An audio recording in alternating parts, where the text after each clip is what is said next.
story to tell. But before I tell you this story, let me tell you how God works. When it's your time, it's your time. And nobody can dictate that. Nobody can predict it. When it's God's time, it is your time. Okay, let's get into it. So, you know how they say when one door closes, the other one opens?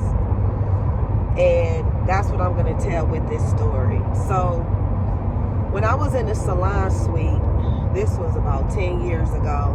I was in a solo salon suite. And I knew it was my time to leave. There was a lot of things that were going on. And I basically had... I grew out of that space. It was a really small space. I had 2 girls working with me in a little bitty, like, it's supposed to only be a one-person salon suite. So, looking around, trying to figure out if I should move into another salon suite. So, I go to the butterfly loft, right? And the reason why I went there, because I knew one of the other girls, well, I'm going to say, yeah, it was 2 girls that shared a suite. They had moved there. So I'm like, okay, let me see what's up. So I go there, I meet the owner. I'm not going to say the owner's name, but he's the owner of Oak Riot, which is a popular hair color line. So I meet him. I had my son with me at the time too. My son was in, I think he was he in high school? I think he was in high school.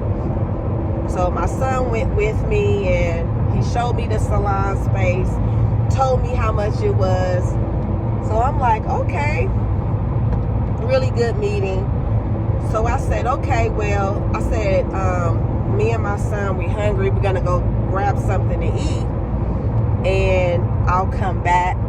And because he told me he had like 3 spaces available at the time. So I'm like, okay, we go eat.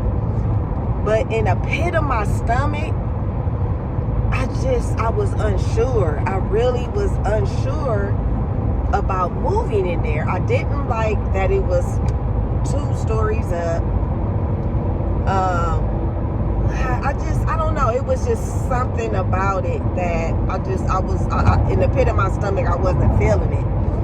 But I was like, fuck it. I'm just going to do it. I was like, okay, I'm just going to go ahead and go to the bank, give them my deposit. So I called and the receptionist answered, like, hey, I'm Amber. I was just by there. I just took a tour of the suites and I'm going to come by and drop off my deposit. She said, okay, fine, right? It had to been like 5 minutes later, I get a call back from the receptionist. She said, oh, I'm sorry to tell you that the spaces, they're all filled up. And I said, what? That was just 30 minutes. You mean to tell me that it got filled up in a matter of an hour? 3 spaces? I'm like, okay. So, of course, my ego, I'm like bitter, I'm mad, like, man, what was that about? So, when I was talking to my son about it, my son was like, you know what, Mom? It was like when I went to shake the owner's hand, he shook it like he didn't even want to shake my son's hand. Like, very delicate, like, kind of like, ew. You know what I'm saying? I was like, And my son, his name is Solomon, he is very wise. So I knew he wasn't lying because he'll tell me what's up. So I was like, that's odd. Anyway, I continued my search. Went to the Chambers of Commerce because I was part of the Chamber of Commerce in Sherman Oaks. I called them. I said, hey, I really need some help. I'm trying to move into another space. Can you guys connect me with a leasing agent or a realtor who can possibly help me find a salon space, right? And so they were like, oh, okay. They put me in contact with 2 people. I forgot the one guy's name. He was little crap. And then Leslie. Leslie is an older white lady, and when I tell you, she is a pit bull. She's so nice and lovely, like a Martha Stewart, but girl, when it comes to negotiating, she a beast. Okay, let me get back into the story. So, hook up with Leslie. She's going around looking at spaces. She find me this space located on Ventura in Tarzana. The whole building is vacant because they had other units, you know. And she said, look, it had everything I needed. She said it used to be a salon 4 years ago. This building has been vacant for 4 years. And I was like, wow. She said, you'll be the first tenant. My credit was good. I took out a $5,000. I got approved for a $5,000 SBA loan. My credit was good. I had her doing the negotiations. And in the midst of that, thank God that I had a lawyer on deck, because I had the lawyer. And this is why it's good to have a lawyer look over contracts. Because I wanted in the contract, when we were doing the negotiations, I told Leslie, I said, hey, let them know that I want 3 months free. I don't want any, I want it to be a clause in there where no other, like, you know, hair salon or barber shop can be in that building. So I had all these different clauses in there, right? They agreed to the clauses, but when we got the contract back, they didn't include none of this. And that's what the lawyer told me. So I'm like, wow. So of course, I tell Leslie, I'm like, look, my lawyer told me that this is not even in there. Make a long story short, you know it's been long.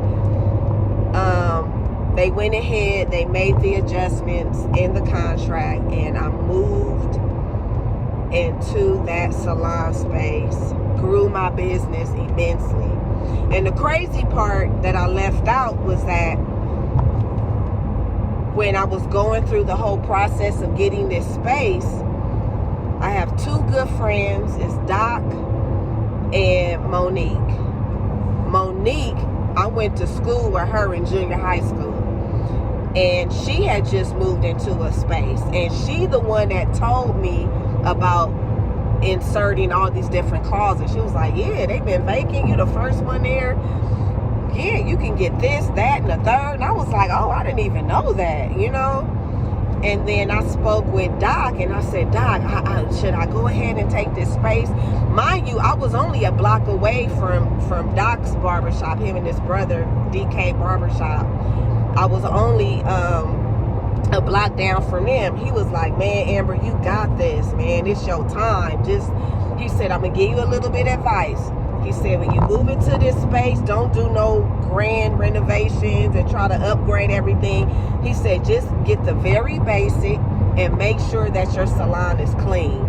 And then as time goes on, as you're making money, then you can make upgrades. And that's exactly what I did. With $5,000, I had to put $3,000 down. That covered the deposit and I think the first month rent. I had 3 months free, so I had room to use the additional money to get, you know, to get the salon chairs and you know, equipment and some tools, right? And this year will be my 10th year. Come August, this will be my 10th year at my salon. And let me tell you, I have grown as a woman. I've grown as a business owner, as a leader. Owning a salon, it does take some experience. You know, I didn't even have a business plan. I really was just going with the flow, you know. And what I learned was that the more things that I learned, I just implemented it into my business. But this will be my 10th year, Hair Escapades Beauty Salon.